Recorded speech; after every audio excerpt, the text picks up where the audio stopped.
Okay, just as everyone's getting in one last time, we've got some polls in the bottom. We'd love for you to take a look at any of those questions at the bottom of your screen.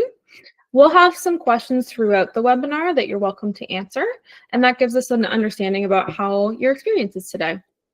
I am super excited to welcome you into the webinar. My name is Caitlin. I'm the educational product designer here at Forward, and my colleague Cam is here to support questions in the chat as we go along.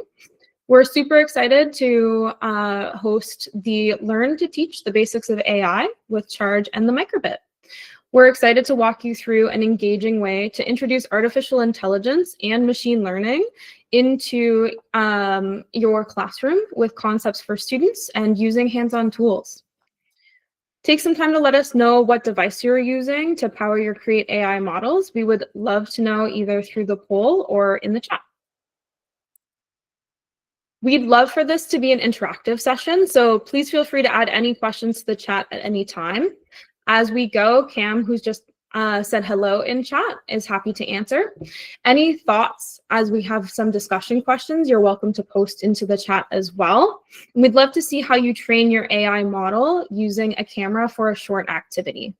Just a note, we're recording the webinar, but if you choose to display your camera, that won't be captured in the recording. But everything is optional. We just love to see how you participate and use the tool. Don't worry about missing anything. We'll be able to share the recording link as well as the access to this presentation to display or to share with your colleagues at a later date. We'd also love for you to share photos or examples of your activity with us on social media or by email after the webinar. As you're going through, you can see the tag on the bottom of our slide here, and that will give you the chance to enter to win some prizes if you're sharing any content on social media. For those of you who are new to us, Forward Education was founded in early 2016, and since then, we've had the pleasure of helping over 500,000 students bring STEAM education to life. We've had a whole ecosystem of microbit kits and accessories, which make it simple for both new and experienced coders to get hands-on classroom experience. We're excited to feature the Charge in today's webinar, which is a great tool to enable portable, hands-on microbit projects. What we want to think about when we're considering AI and machine learning is to ask students the question, how does AI impact your life? Students may answer with answers like a chatbot, a phone to translate speech, an app that might tag their friends, or even an opponent in their video games. Sometimes it feels like chatbots or other AI tools can be a bit magic or a black box, but we want to be able to empower students to ask the questions about where is this information coming from and how can I evaluate the information that's provided to me from these tools. We also risk a diminished critical thinking when people are relying too heavily on AI tools. When students get to train their own AI models, they start to see how it really works and encourage critical thinking about AI impacts and how it helps their everyday life. Even a simple project like teaching AI to recognize your hand wave will help students to understand what's happening behind the scenes when they use a tool like a chatbot or some of the hands-on tools that we'll explore today. Hands-on exercises really get students to think deeply and learn in lasting ways, even if it's the very first time that they're using AI or coding. So our goal with AI is to help demystify that black box and empower students to be able to critically answer some of the questions that we've got here.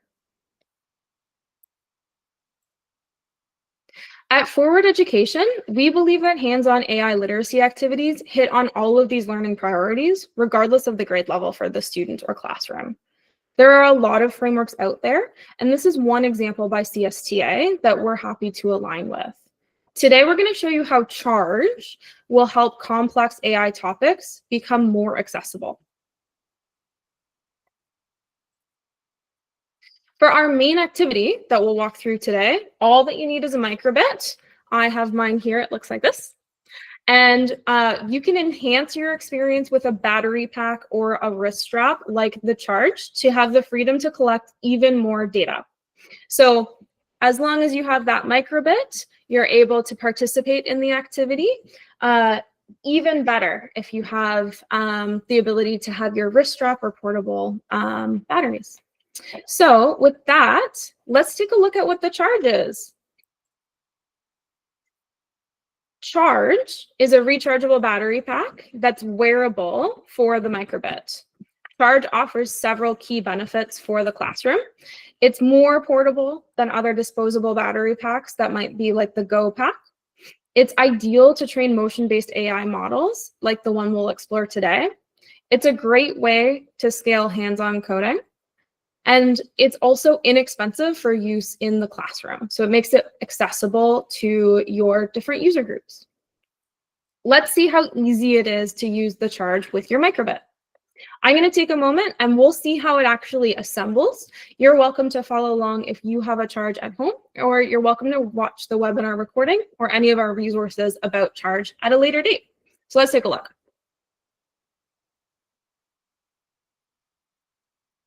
Okay, so the Charge looks a little bit like this. If you have a Charge, you're welcome to follow along. We have in a robust case the ability to plug in our Charge device and recharge it, so we don't have to dispose of any batteries. We also notice that there is this battery cable, and that's going to plug in right to our microbit itself. Next, we've got a handy cable connector so that we can have some nice cable management, and we've got a wrist strap that's adjustable. Lastly, we have this little power switch, and that lets us turn on and off the battery. So that's the parts of the Charge. Let's take a look at how it actually goes together. So I have my microbit, and I'm going to connect it into the Charge. Sometimes I might be tempted to slide the actual device, but actually we want to secure with a nice click. So I'm going to line up the bottom of my speaker on the microbit that's kind of sticking out with this part of the Charge. I'll align with the top, and then I'm going to firmly press with my fingers. I'm not going to be worried about breaking it. It's built to go into the Charge like this, and it's going to click. Okay. With that, I can now finish plugging in my battery. So I'll have a firm connection there, and I'm able to turn on my actual power switch and see that the display, this little red light on the bottom of my Charge, and my microbit is powered on. So that's how easy it is to get Charge to connect. The next thing that I'm able to do is I can use Charge in my hand, but I'm able to add this wrist strap. So either a friend can help you put that strap on, or you can rest it against a table to attach it. So I'll attach it for now.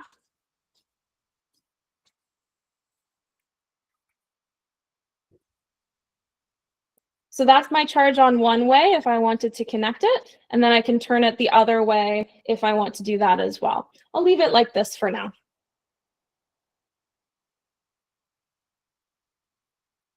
Okay, so we've seen how Charge goes together. We're going to use this for some activities as we keep exploring our webinar today. So now that we're connected, we're going to use Charge to explore the microbit's newest platform, CreateAI. We want to consider what actually is machine learning when we start talking about CreateAI in a classroom setting.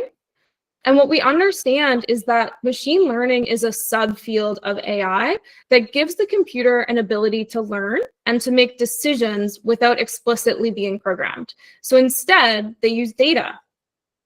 CreateAI trains a machine learning model using the accelerometer that's built into the microbit. So when we're connected to Charge, we can move up and down, left and right, to be able to make connections to different graphing and spatial sense, as well as data collection from the microbit itself. Today, we'll train the AI model to actually understand how to wave. This is a simple gesture that we use to greet each other every day, and it's a great activity to understand how AI interprets gestures into a data set. So let's take a moment to turn on our cameras if you're able, and we'll have an interactive activity. And what I want you to do is take a look at other people who might have their cameras on. I'll make my screen big, and we're all going to wave together. So just wave to the camera. And as you look, see what other people's waving looks like. Are they waving really big side to side? Are they smiling or moving? What hand might they be using? Are they waving in a different direction? Thank you, everybody, for thinking about waving with me. I love the queen wave. That one is my favorite.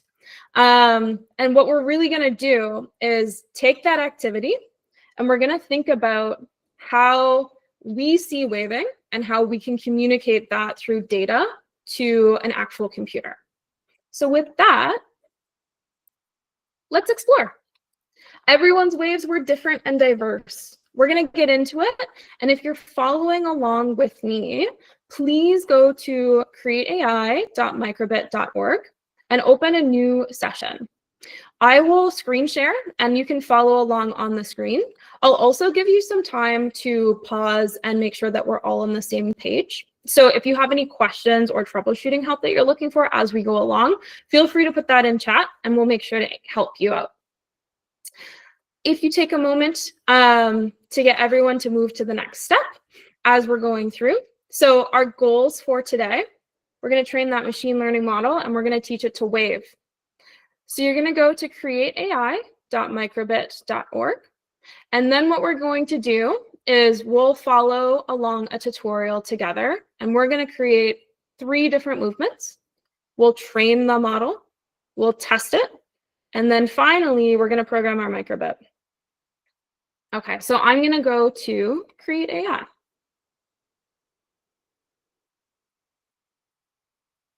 All right. So when I first go to createai.microbit.org, I see this homepage. If it's the first time that you've ever gone to this website, we're going to click Get Started, but there's also lots of resources available for you as well. So if you've come here before, we might have last sessions, or you can upload sessions. For today's webinar, we're going to start something new with this new session button. So the first time that we arrive at CreateAI, we might see this little tour. So I'm going to show as we go along how you might connect with students and how to get started. So first, we need to connect our microbit to the computer so that we can download a machine learning program and train our model. So we're going to connect. My microbit can connect to my computer if I have Bluetooth with one microbit and the charge like I have here today. If I don't have Bluetooth enabled on my computer, you're also able to use radio, and you can click this button as well. So make sure that you have, if you're following along, your microbit, your computer that has internet, so you've connected to us here today, and then a cable in order to access that. We're going to connect by first inserting the cable into the top of the microbit. So to connect to the computer the first time, I'll take off my charge, and I'll show you on my other camera here. So I have my microbit. I'm going to power off the charge the first time I connect to my computer, and I'm going to plug in my USB cable. So this is a USB cable that connects to my microbit. I'm going to plug into the top port right here. Kind of following that graphic that we see. I can hear that my microbit has connected to my actual display. So I'm going to click the next button. This is for the microbit V2. Thank you for asking, Ronald. Next, what we're going to do is we'll have to connect to our microbit for the first time. So what we'll do is select Connect. So I'll click the next button, and I see that my microbit has popped up. The first time that I'm connecting, I need to select that actual window, and I'll click Connect. Next, we download the data to our computer, and we have a prompt that shows that we can disconnect. So I'm going to unplug that cable from my computer. If you don't have a battery pack at this time that is powered, or if you're using a battery pack other than charge, if you have any trouble with it, you can leave your microbit connected to train the model and follow along this activity. I know that my charge has lots of battery, so I'm going to turn that on following the instructions, and I can attach it again to my wrist when I'm ready. Next, there's this little icon on the actual display. So what we're going to do is get ready to connect our microbit using Bluetooth wirelessly to our computer. On our microbit display we have on the camera is LEDs that are lit up in the same pattern as what we're going to display on the computer.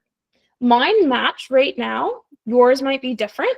So all that you need to do is line up the pictures to the display before you click the next button.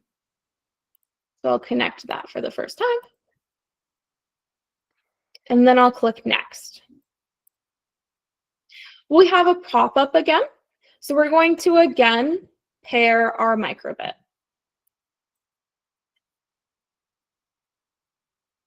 And then we'll connect. So my microbit is connected. I know that it's working because I have a smiley face that's showing on my microbit display on the camera. And I have this pop-up that my data collection microbit is connected.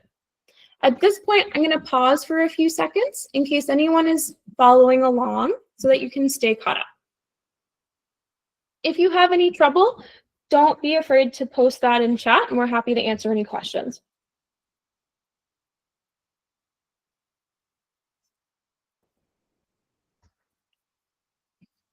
Okay, so let's see what happens now that our microbit is connected using Bluetooth. We see that this prompt, if we're following a tour, that we can start collecting data samples to train a machine learning model and recognize different movements, like the wave that we had all together. So the really cool thing about CreateAI is how we can understand the accelerometer when I'm moving the microbit around. So in the bottom of our display, we see something called the live data graph. And when I wiggle the microbit left and right, up and down, back and forth, I can actually isolate those axes from the accelerometer. So even without training your data model, this is a great activity to get students to understand how 2D spatial spends get extended into a 3-dimensional space. So we haven't even downloaded code, and we've got a great activity idea. Once we've got our activity and our data graph, what we're going to do is we're going to create an action. An action is something just like a wave. So that's the first one that we're going to display. It's anything that we want to remember our movement and any type of X, Y, and Z axis. Every action has a symbol that we use to display, and it has a name for us to remember it by. So I'm going to close this prompt. And if you're following along, I'm going to create a wave for my action, but you can create anything you want. So I'll show you how to do a wave. Wave. Okay, so I've named my action. I also get to pick a symbol from the library that microbit has of different symbols. I'm going to pick a smiley face because when I wave to say hello, I often smile. Next, what we need to do is press the record button to collect a data sample. So a data sample is a moment in time of our microbit creating the action that we've named. So we need to record for every action at least 3 data samples. There's a few different ways of doing that. I'll show you the first way, and then I'll show you a way that I really like doing. So I'm going to put on my microbit, my charge again. Oops, I'll cancel. But we'll see how easy it is to edit that.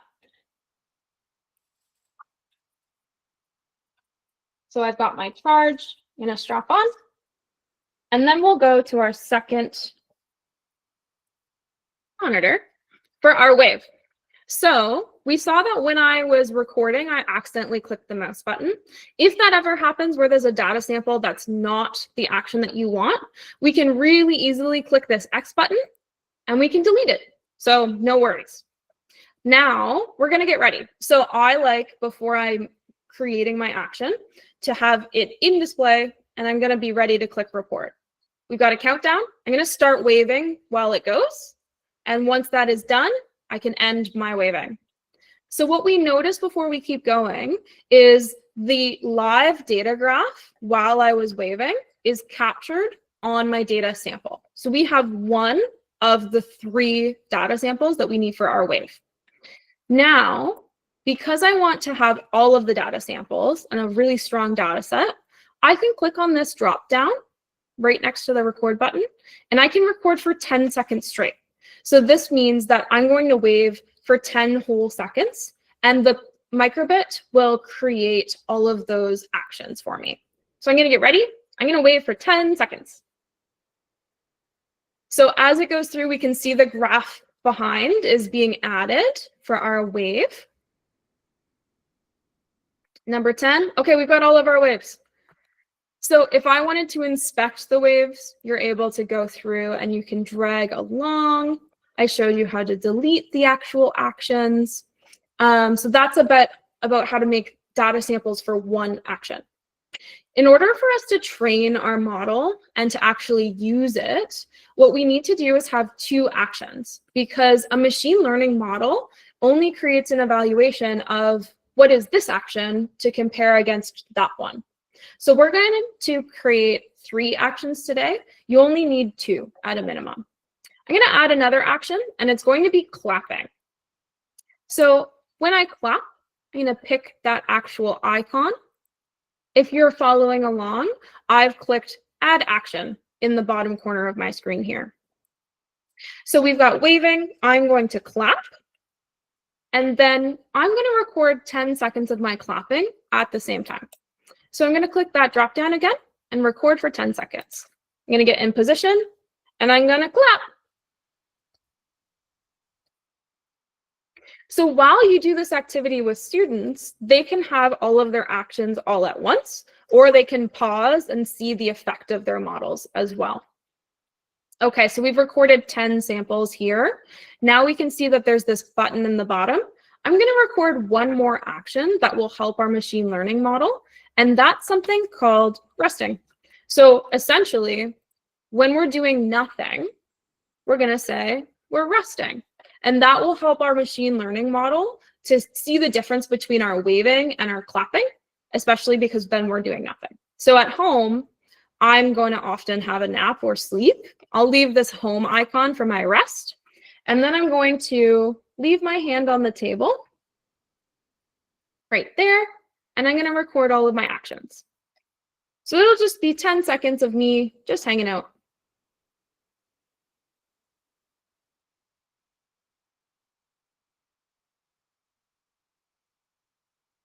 Okay, we've got all of our actions. So the thing that you might notice while we have our microbit display and our actions with data samples is I have more data samples for one of my actions than the other. CreateAI is a really simple tool. As long as you have at least 3 for the actions that you've recorded, you don't need to have them all the same. So even though I have 11 samples for my waving and 10 for my other 2, that's okay. I can keep going to the next step. So the next step that we have, now that I'm happy with my 3 actions, we're going to train our model. So in the bottom display here, I've got this button called Train Model. And if we're following along with that tour, we can see that the training our model downloads the data samples that we've recorded to just our microbit. That doesn't get sent anywhere. The data belongs to you, and it's only downloaded to the microbit. So you know that your data is safe if that was something that you're concerned about, but you're also able to have that discussion in your classroom about where does data go and where does data stay. So with that, I'm going to start my training.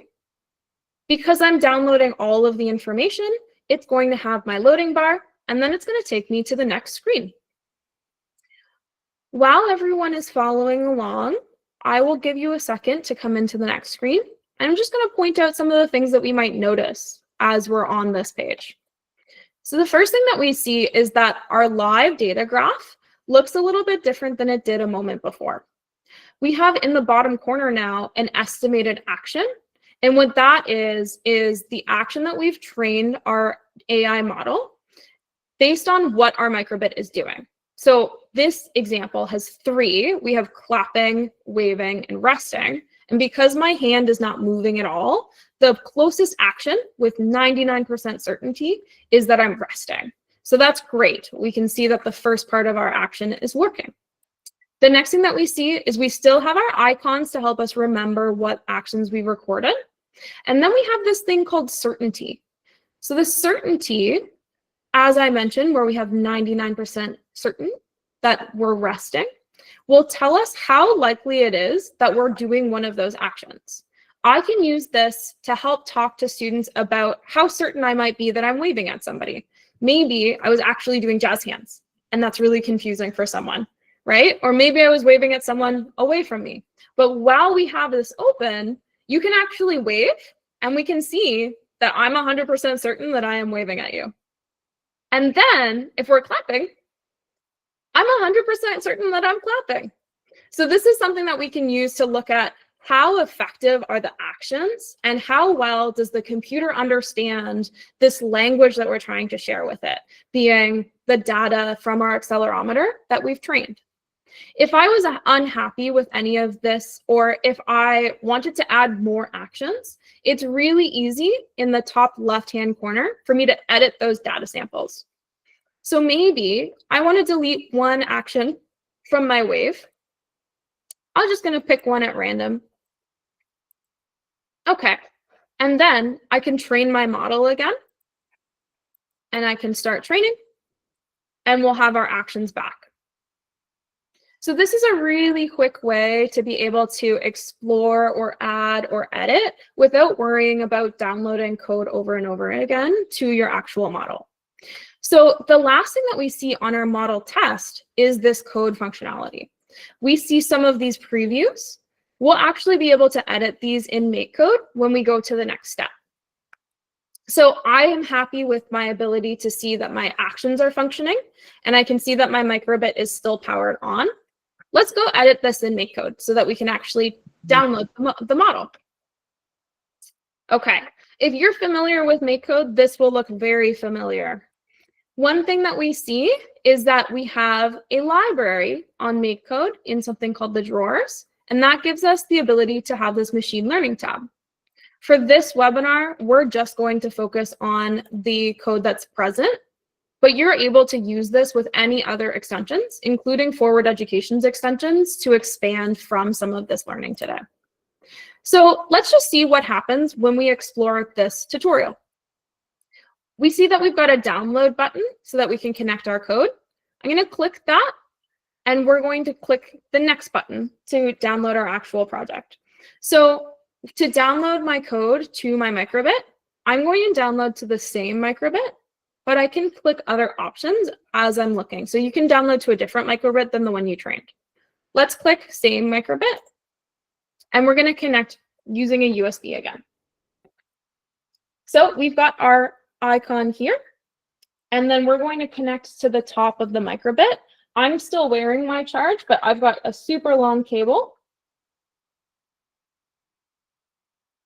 So I'm connected,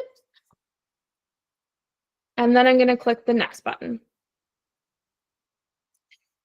Next, I'm going to connect to the Finder, and I'm going to follow those instructions for my microbit to actually connect.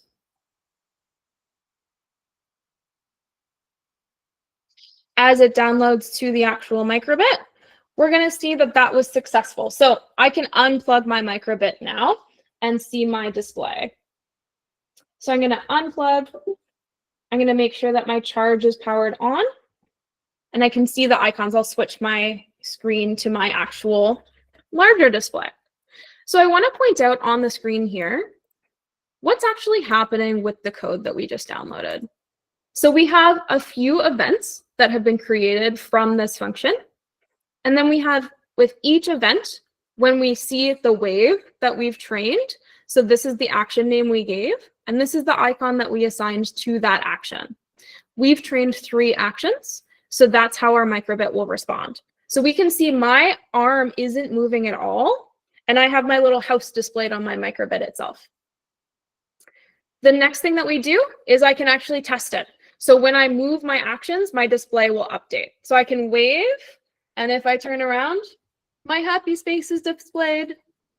And then I can clap, and my heart's displayed. So this is the first step. We didn't even have to change any of the code, and our actual microbit is responding to our actions in real time.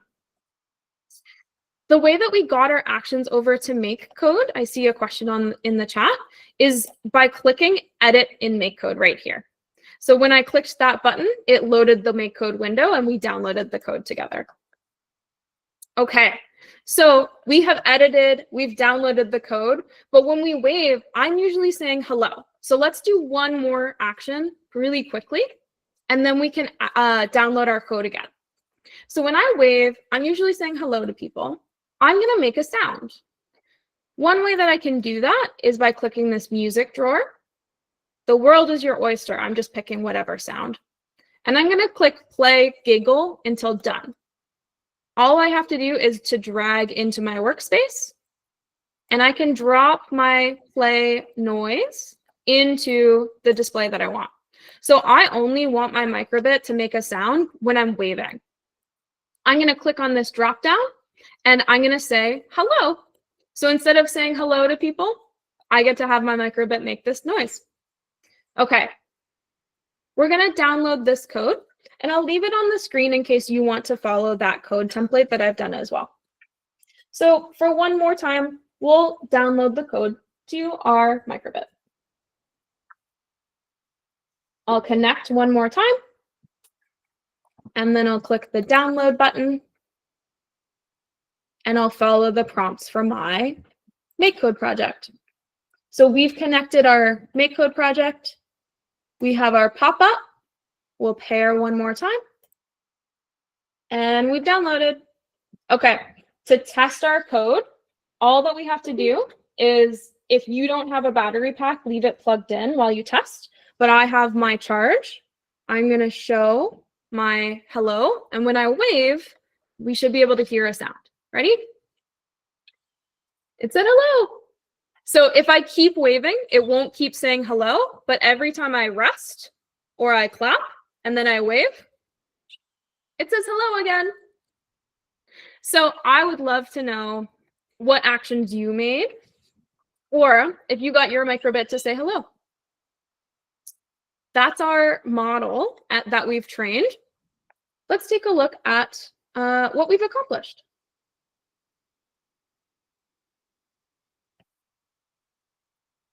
Okay, so in this activity, we thought about how waving was different when we saw everyone else's waves. We looked at how to collect different samples. We trained our model, and then we tested it on CreateAI. And then we downloaded and customized our waving to make a sound when we said hello. Okay, next, let's think about how we can use this activity in the classroom. Now that you've trained your AI model, how can the activity help us discuss AI accuracy or bias with students? So think about, as I am sharing, any ideas that you might have about how you could use this activity in your classroom and how it could help you discuss AI, feel free to put that into the chat. The next time that students are using AI, you can think about this waving activity to look at the difference, even with our colleagues. What does the waving look like, and how is it different for every single person? So my wave was on my left hand today. If I wanted to train a model that looked a little bit different, then what would happen in a classroom where I have waving on my right hand? Or what happens if I wave like the queen wave, right? Any of these different waves in a classroom will add different information to our data model that would help eliminate bias for one person's wave versus another. When we have more data samples, AI is better able to understand and draw conclusions that represent more diverse populations so that everyone's information and data is represented fairly. So that's a great first conversation to have as we're thinking about AI. Okay, so now that we have this activity, we'd love to brainstorm with you what you can do with that.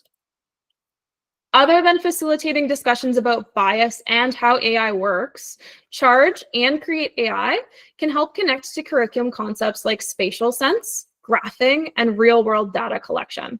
So we just talked about how waving can go from a physical activity to a representation on our microbit with different data points.